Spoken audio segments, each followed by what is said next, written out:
2026年1月25日常年期第3主日，天主聖言主日。福音為應驗依撒意亞先知所說的話，耶穌來到了葛法翁。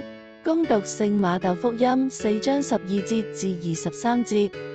耶穌聽到若翰被監禁以後，就退避到加里肋亞，後來又離開納匝肋，住在海邊的葛法翁，即住在則布隆和納斐塔里境內。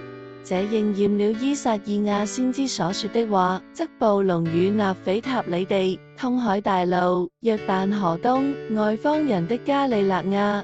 那坐在黑暗中的百姓，看見了浩光；那坐在死亡陰影之地的人，已有光明為他們升起。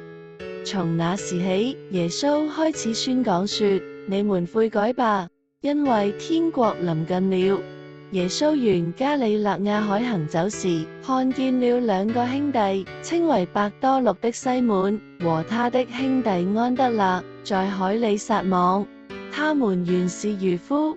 耶穌就對他們說：來，跟隨我，我要使你們成為漁人的漁夫。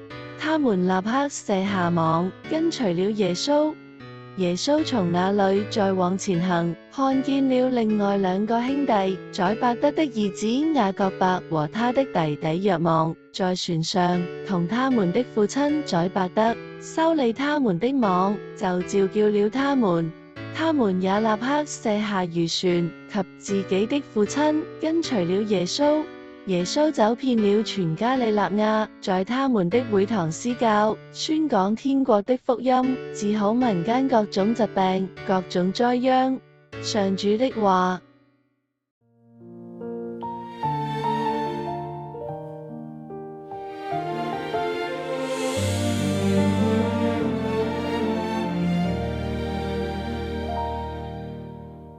那坐在黑暗中的百姓，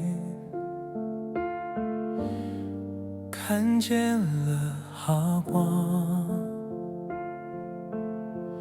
那坐在死亡陰影之地的人，已有光明為他們升起。從那時起，耶穌開始宣講，說